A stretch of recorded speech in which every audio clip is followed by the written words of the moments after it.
আসসালামু আলাইকুম ওয়া রাহমাতুল্লাহ।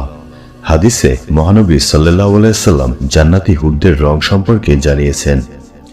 জান্নাতি রমণীদের 4 রঙে সৃষ্টি করা হয়েছে, যেমন সাদা, হলদে, সবুজ ও লাল। তাদের দেহ জাফরান, মিগনাবি, আম্বর ও কাপুর দ্বারা সৃষ্টি। তাদের চুল লবঙ্গ দ্বারা সৃষ্টি। পা থেকে হাঁটু পর্যন্ত সুগন্ধি জাফরানের দ্বারা সৃষ্টি। হাঁটু থেকে নাভি পর্যন্ত মিগনাবির দ্বারা তৈরি। নাভি থেকে ঘাড় পর্যন্ত আম্বরের তৈরি এবং ঘাড় থেকে মাথা পর্যন্ত কাপুরের তৈরি।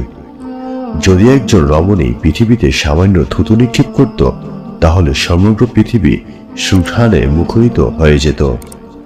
তাদের বক্ষের মধ্যে আল্লাহর নাম ও স্বামীর নাম লেখা থাকবে।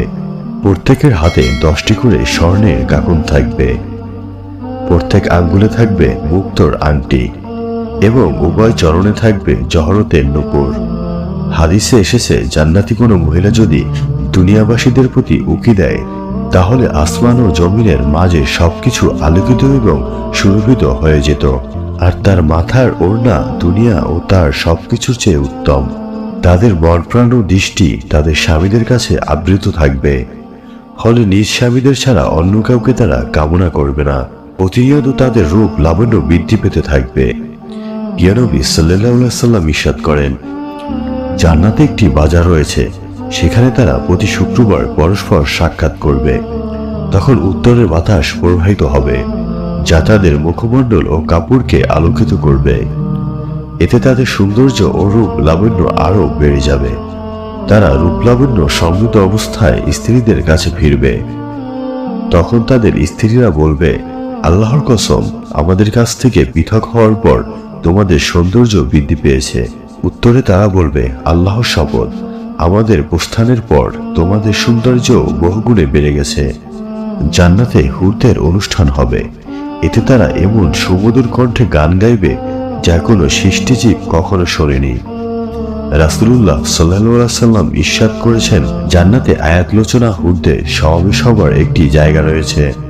তারা সেখানে এমন সুরেলা আওয়াজে গান গাইবে, যে আওয়াজ কোনো মাখলুক ইতিপূর্বে কখনো শোনেনি। তারা এই বলে গান গাইবে, আমরা তো চিরসঙ্গিনী, আমাদের ধ্বংস নেই, আমরা তো আনন্দ উল্লাসের জন্যই, দুঃখ কষ্ট নেই আমাদের, আমরা চির সন্তুষ্ট, আমরা কখনো অসন্তুষ্ট হব না। তারা কতই না সৌভাগ্যবান, যাদের জন্য আমরা এবং আমাদের জন্য যারা। সৃষ্টির পর থেকে যুগ যুগ ধরে এসব হুর তাদের নিজ নিজ স্বামীর জন্য অধীর আগ্রহে অপেক্ষা করছে। যদিও তারা শুধু জান্নাতি তাদের প্রতীক্ষিত স্বামীর সাক্ষাৎ পাবে, তবে এখন থেকেই তারা হৃদয়ে পৃথিবীবাসী স্বামীর জন্য অভাবনীয় ভালোবাসা লালন করছে। প্রিয় নবী সাল্লাল্লাহু আলাইহি সাল্লাম ইরশাদ করেন, পৃথিবীর কোনো নারী যখন তার স্ত্রীকে কষ্ট দেয়, তখন তার জন্য নির্ধারিত হুর বলে, হে হতভাগিনী, তুমি তাকে কষ্ট দিও না, আল্লাহ তোমাকে ধ্বংস করুন, অচিরেই তিনি তোমাকে ছেড়ে আমাদের কাছে চলে আসবেন। হুরদের থুতুর বর্ণনা দিতে গিয়ে ইবনে আব্বাস রাদিয়াল্লাহু তাআলা আনহু বলেন, বেহেশতে এক প্রকার হুর আছে, তাদেরকে বলা হয় লোয়াব। তারা যদি দুনিয়ার সাগরে মুখের থুতু বা লোয়াব নিক্ষেপ করত, তাহলে সাগরের সব জলরাশি মিষ্টি হয়ে যেত। তাদের বুকে লেখা থাকবে, যারা আমার মতো হুর পেতে পছন্দ করে, তারা যেন আমার প্রভুর অনুগত্য আমল করেন। মহান আল্লাহ তাআলা মুসলিম উম্মাহকে কুরআন সুন্নাহ অনুযায়ী আমল করার তৌফিক দান করুক। প্রিয় দ্বীনী ভাই বোনেরা, ইসলাম প্রচারের জন্য চ্যানেলটিকে সাবস্ক্রাইব করে রাখবেন।